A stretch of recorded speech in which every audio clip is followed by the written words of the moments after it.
Halo semuanya, Assalamualaikum warahmatullahi wabarakatuh. Salam sejahtera untuk kita semuanya. Om Swastiastu, Namo Sidam Budaya, salam kebajikan. Kali ini di pembelajaran sejarah di kelas 10 kita akan membahas tentang bagaimana sih agama Hindu dan Buddha masuk ke Indonesia. Tapi sebelum itu kita akan cari tahu dulu nih asal-usul dari agama Hindu sendiri. Nah, di slide pertama ada penjelasan tentang kita ingin mengetahui dulu tentang India itu seperti apa. Mungkin yang kita tahu selama ini untuk membahas tentang India pasti pemikirannya ke film-film Bollywood, Taj Mahal, atau mungkin artis-artisnya seperti Shah Rukh Khan atau siapapun ya. Tetapi ternyata di balik itu di negara India sendiri justru memiliki sejarah yang ternyata dapat mempengaruhi seluruh dunia, yaitu sejarah kelahirannya sebuah agama. Nah, agama apa sih yang lahir di India ini? Mari kita bahas untuk lahirnya agama Hindu dan Buddha di India, ya. Seperti kalian lihat di PowerPoint bahwasannya agama Hindu dan Buddha ya, itu lahir di India, tepatnya di Sungai Indus. Ya. Jadi agama Hindu itu berawal dari lahirnya di Sungai Indus. Lalu di slide berikutnya, agama Hindu ya, itu terlahir dari adanya percampuran antara orang suku Arya dengan suku Dravida.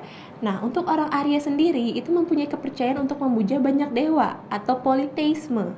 Ya, seperti yang mungkin kalian tahu bahwasannya di Indonesia, terutama di Bali, ya, pasti kalian kalau melihat temennya atau siapapun yang beragama Hindu dan dia tinggal di Bali, kalian pasti akan bertanya-tanya, lo siapa sih Tuhannya? Kok kayaknya Tuhan lo banyak ya? Sebenarnya di agama Hindu hanya memuja satu Tuhan, yaitu Sang Hyang Widiwasa.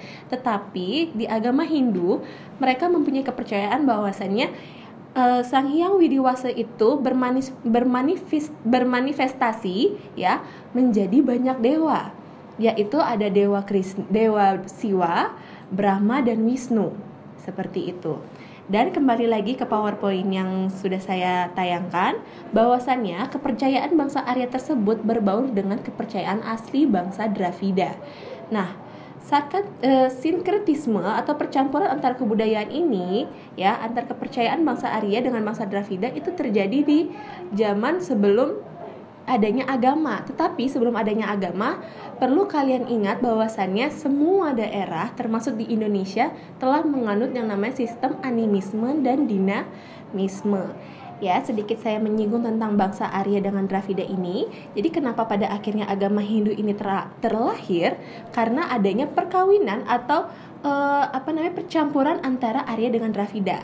Ya, jadi kalau bisa kita katakan Dravida ini justru adalah orang-orang asli penduduk India, di mana memiliki ciri-ciri orang berkulit hitam, ya, rambut keriting, pendek, ya, kebalikan dari bangsa Arya, di mana bangsa Arya adalah orang-orang yang berkulit putih, ya, tinggi dan juga mancung. Ya, kalau kalian lihat di slide yang ada di layar kalian bahwasannya seperti artis-artis India yang ada atau yang kalian kenal saat ini itu bisa jadi tidak semuanya adalah orang-orang asli bangsa India, ya.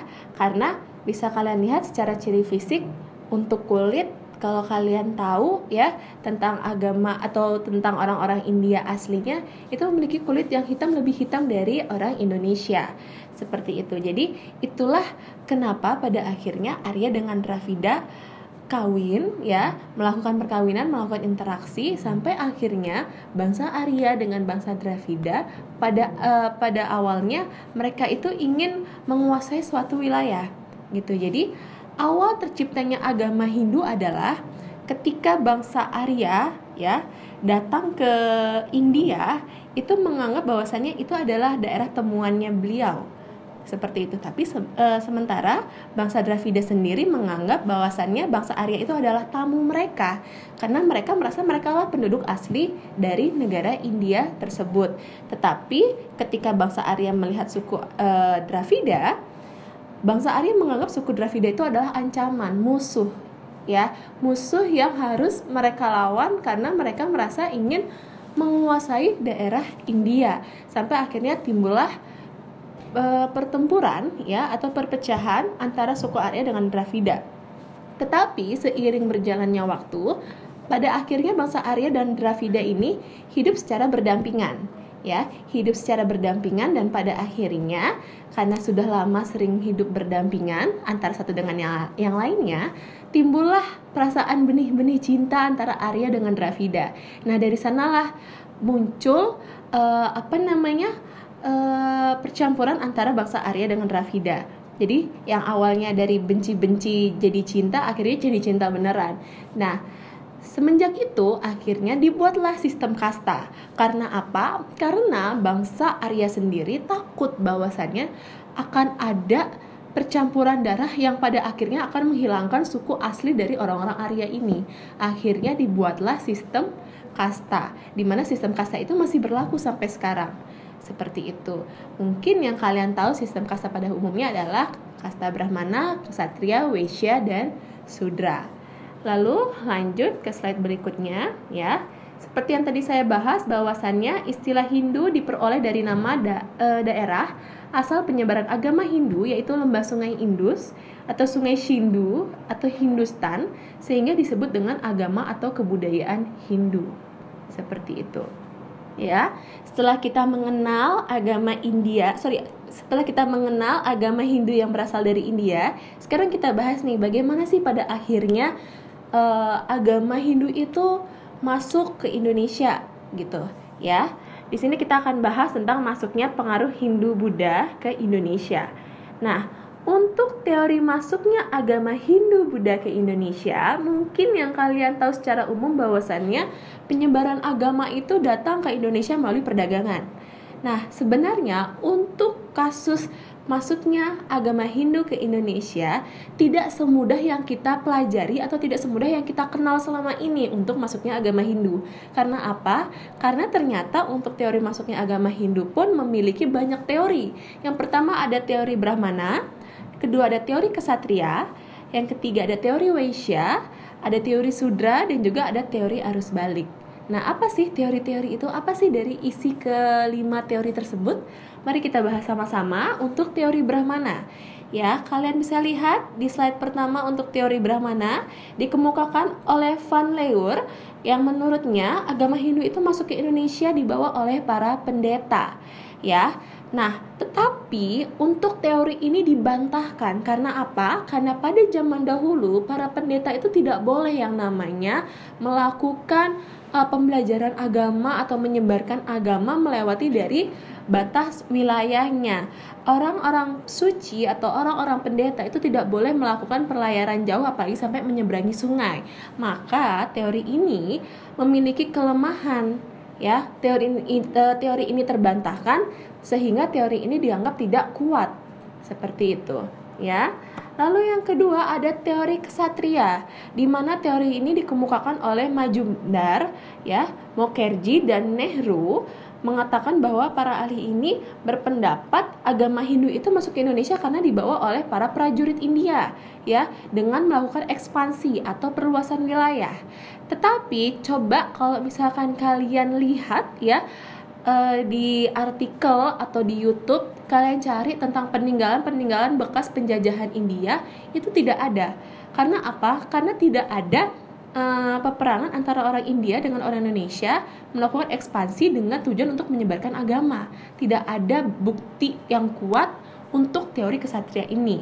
Ya, jadi teori ini juga memiliki kelemahan. Dan secara logika, apapun yang dibawa ke Indonesia atau kemanapun dengan cara kekerasan itu tidak akan abadi.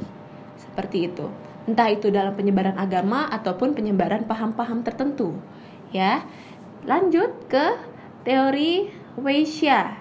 Untuk teori Waisya itu dikemukakan oleh Krom. Ya. Menurut Krom, masuknya agama Hindu di Indonesia itu dibawa oleh para pedagang yang melakukan perdagangan di pelayaran ke Indonesia. Tapi hal ini dilandasi keterangan bahwasannya Indonesia menjadi jalur pelayaran dan perdagangan India Cina sejak tahun 500 sebelum Masehi. Jadi, kenapa Krom pada akhirnya mengutarakan pemikirannya bahwasannya agama Hindu itu dibawa oleh bangsa India itu melalui jalur perdagangan. For your information, sebenarnya untuk agama Hindu itu tidak boleh dipelajari atau tidak boleh disebarkan selain dengan orang-orang Brahmana, selain oleh orang-orang pendeta. Nah, otomatis teori ini pun juga mempunyai kelemahan. Karena apa? Karena yang menyebarkan ini adalah pedagang. Sementara pada saat itu di zaman dulu, ya, jauh sebelum adanya pendidikan, ya, orang-orang Waisya, orang-orang Ksatria, bahkan Sudra pun tidak boleh yang namanya mengenyam pendidikan. Karena apa? Mereka harus melakukan tugasnya sesuai dengan kasta mereka. Kalau Ksatria, berarti mereka harus melakukan tugasnya untuk berperang, berekspansi, mencari kekayaan sebanyak mungkin untuk memperkaya daerahnya, atau mencari wilayah-wilayah lain untuk diakui dan pada akhirnya menjadi wilayah milik India, seperti itu. Dan untuk Waisya, orang-orang Waisya ini adalah orang-orang pedagang, di mana mereka harus bekerja sesuai dengan kasta mereka, yaitu dengan berdagang, melakukan interaksi antar dagang, ya, melakukan jual beli antar pedagang dengan pembeli, seperti itu. Jadi untuk teori ini dibantahkan, ya.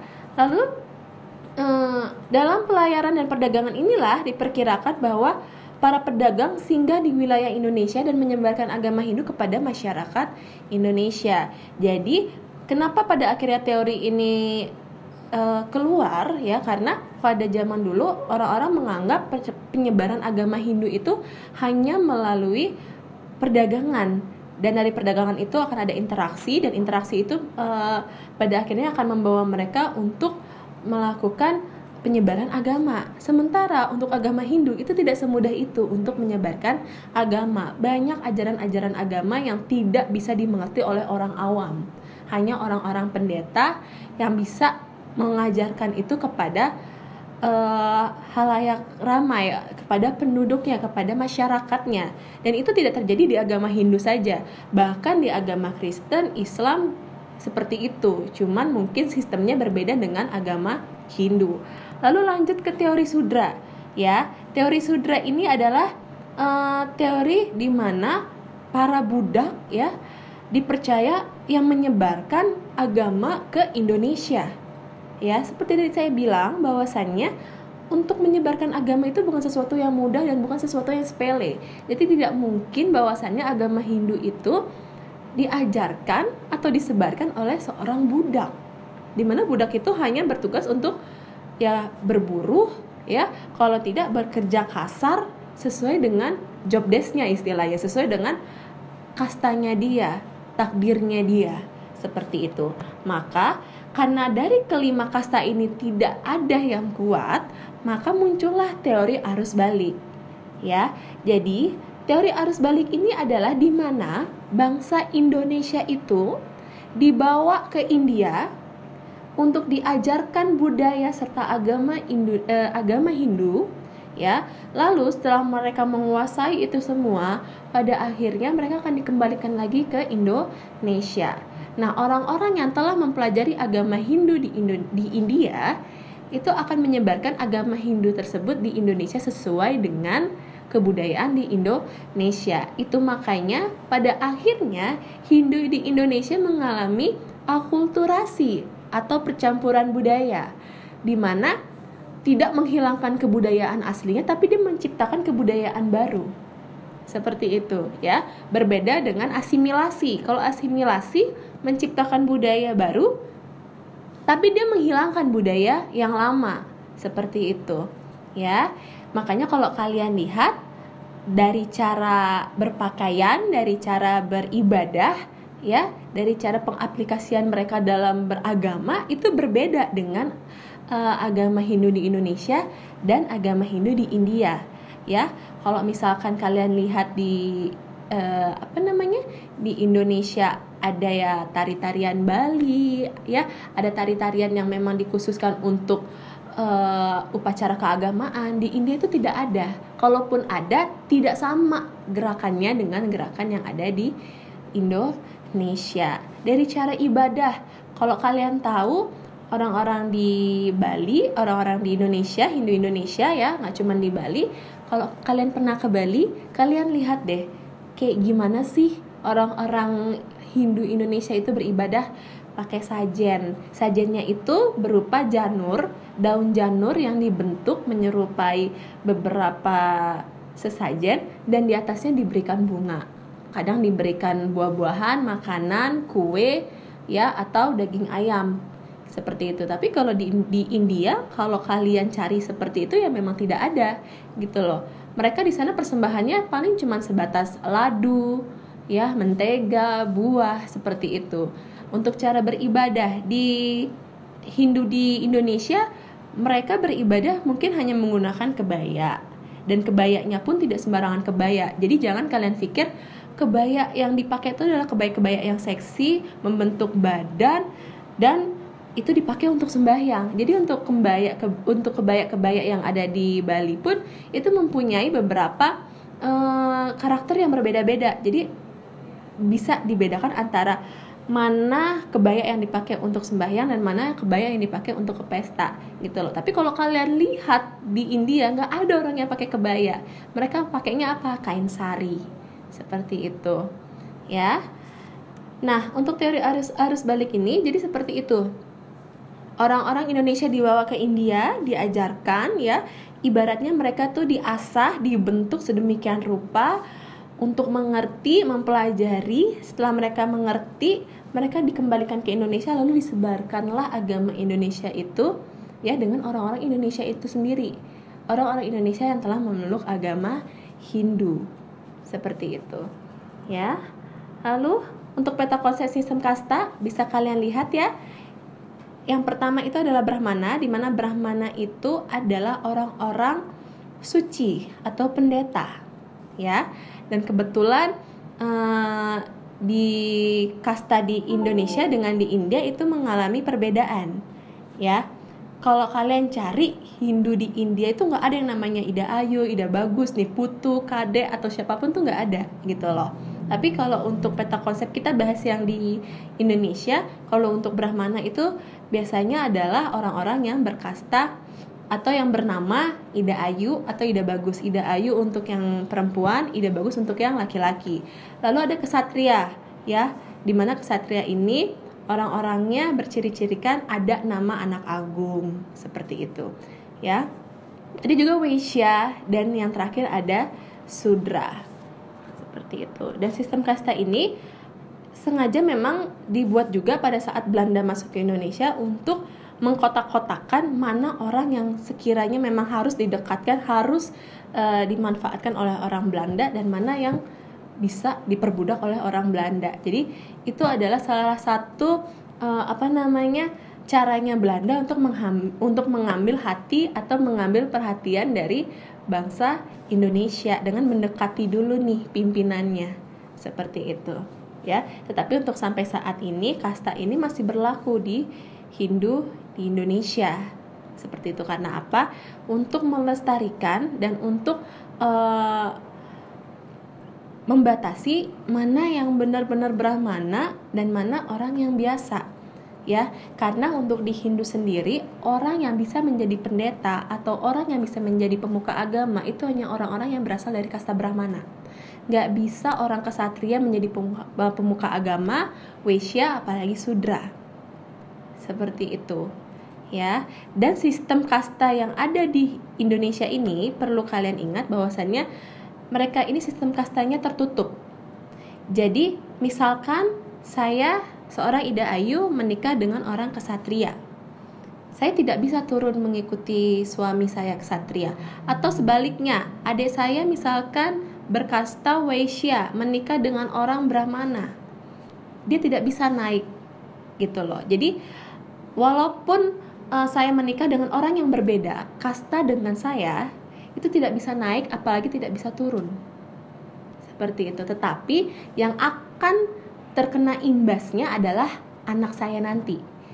Siapapun nanti bapaknya, maka yang akan diteruskan itu adalah kasta bapaknya, bukan kasta si perempuan, ya. Jadi untuk Hindu di Indonesia pun garis-garis keturunannya mereka itu adalah patrilineal atau mengikuti garis keturunan bapak, gitu. Jadi kalau bapaknya yang kesatria walaupun ibunya Brahmana, tetap anaknya kesatria.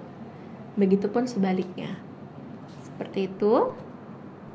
Dan untuk penyebaran agama Buddha sendiri ya, ini memiliki cerita yang cukup unik ya, di mana berawal dari Siddhartha Gautama. Nah, Siddhartha Gautama ini meninggalkan istana Kapila Wastu menuju pohon Bodhi ya. Nah, Siddhartha Gautama ini berawal dari rasa ketidaknyamanannya dia dengan sistem kasta yang dibuat di agama Hindu. Bahwasannya untuk apa manusia dikotak-kotakan dalam kasta kalau memang manusia itu bisa hidup berdampingan tanpa adanya kasta. Sampai akhirnya Siddhartha Gautama ini tidak setuju dengan apa yang telah diajarkan oleh agama Hindu. Lalu ia memutuskan untuk pergi dan dia melaksanakan pertapaan di pohon Bodhi ya. Kalian bisa lihat di PowerPoint, yaitu semacam penerangan atau kesadaran yang sempurna. Ya, ketika dia bermeditasi, dia mendapatkan bodhi ya, atau wahyu yang dia dapatkan pada saat dia melakukan pertapaan. Nah, bodhi yaitu semacam penerangan atau kesadaran yang sempurna, dan pohon itu kemudian dikenal sebagai Sang Buddha. Seperti itu. Jadi awal dari munculnya agama Buddha itu karena yang pertama, bahwasanya Siddhartha Gautama ini tidak setuju dengan ajaran agama Hindu yang menganut sistem kasta tersebut, dan dia melakukan pertapaan, dan pertapaan yang dia lakukan adalah di pohon Bodhi. Dan dalam ajaran Buddha, manusia akan lahir berkali-kali atau reinkarnasi, yaitu hidup yang selalu akan terlahir kembali ke dunia sesuai dengan amal ibadahnya. Jadi untuk di Hindu dan di Buddha itu mengenal yang namanya istilah reinkarnasi, di mana manusia akan kembali lagi terlahir ke dunia selama hidupnya belum memenuhi standar kelulusan untuk bisa masuk surga. Atau kalau di Hindu itu tujuan hidupnya adalah moksha. Moksha itu artinya kematian yang abadi dan tidak akan terlahir lagi ke dunia. Seperti itu. Jadi kalau misalkan kamu masih berbuat jahat, masih berbuat yang tidak baik, yang selalu menyakiti perasaan orang atau apapun itu, kamu akan bereinkarnasi lagi. Dan kamu pun bereinkarnasi ke dunia pun belum tentu menjadi manusia lagi. Seperti itu. Itu semua tergantung dengan amal ibadah kita di zaman atau di kehidupan kita sebelumnya. Itu yang diyakini oleh orang Hindu. Kalau misalkan di zaman sebelumnya itu orang-orang Hindu itu atau misalkan saya pribadi hidupnya itu serakah ya, maka nantinya saya akan terlahir kembali bisa menjadi hewan. Nah, hewan apa sih yang digambarkan sebagai hewan yang serakah? Babi misalkan. Bisa jadi nanti kalau misalkan saya sekarang sifatnya serakah, males, cuman pengen tidur, itu kan sifatnya seperti babi banget tuh. Maka nanti pada saat saya mati, bisa jadi saya akan bereinkarnasi menjadi hewan babi. Atau misalkan saya orangnya omongannya kasar ya, terus pantangan-pantangan yang ada di agama saya banyak yang saya lakukan, maka nanti akan terlahir sesuai dengan amal ibadah saya. Seperti itu. Jadi untuk di Hindu dan di Buddha seperti itu, mengalami atau mempercayai adanya sistem reinkarnasi atau terlahir kembali. Nah, yang terakhir ini ada kitab suci agama Buddha.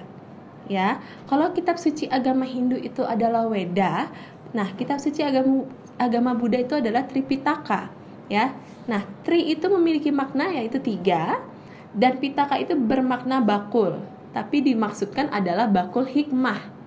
Ya, jadi Tripitaka itu adalah suatu ajaran yang menganut 3 unsur, di mana 3 unsur ini adalah sebagai acuan orang-orang Buddha untuk berbuat baik sesuai dengan ajaran Tripitaka atau sesuai dengan ajaran kitab sucinya. Nah, untuk Tripitaka ini dibagi menjadi 3. Ada Sutta Pitaka, ada Vinaya Pitaka, dan ada Adi Dharma Pitaka. Untuk Sutta Pitaka itu berisikan tentang himpunan atau ajaran dan khotbah Buddha. Yang kedua ada Vinaya Pitaka yang berisikan dengan Patimokkha, yakni peraturan tata hidup sebagai anggota biara-biara atau sangha. Dan yang ketiga ada Abhidharma Pitaka, yaitu ditunjukkan bagi lapisan terpelajar dalam agama Buddha. Ya, jadi seperti itu kurang lebihnya pembahasan dari saya untuk masuknya agama Hindu-Buddha di sini. Dan saya juga mengajarkan materi ini bahwasannya kalian juga perlu untuk mengetahui atau mempelajari agama orang lain. Dan jangan pernah terpengaruh bahwasannya saya takut belajar agama orang lain karena saya takut nanti saya masuk ke agama itu. Tidak. Jadikanlah agama orang lain atau jadikanlah ilmu agama dari orang lain itu sebagai landasan kalian untuk bisa bersifat toleransi terhadap satu orang dengan orang yang lain. Seperti itu, karena kita tahu ya bahwasanya kita tinggal di Indonesia dengan masyarakat majemuk, tidak mungkin kita bisa minta untuk tinggal di satu daerah di mana semuanya harus yang sesuai dengan kita. Seperti itu ya. Jadi itu yang bisa saya sampaikan. Mungkin jika ada kurang lebihnya saya mohon maaf, dan atau misalkan kalian ada yang mau ditanyakan karena merasa ada yang kurang jelas, kita bisa ketemu nanti di Google Meet, atau kalau misalkan kalian punya pertanyaan kalian bisa tulis di komen ya. Dan segitu dulu dari saya untuk pembelajaran kali ini. Dan sampai jumpa di pertemuan selanjutnya. Terima kasih telah bergabung dengan pembelajaran sejarah kali ini. Kurang lebihnya mohon maaf dari saya. Assalamualaikum warahmatullahi wabarakatuh. Salam sejahtera untuk kita semua. Om Santi Santi Santi Om. Salam kebajikan dan sampai jumpa di pertemuan selanjutnya. Dadah.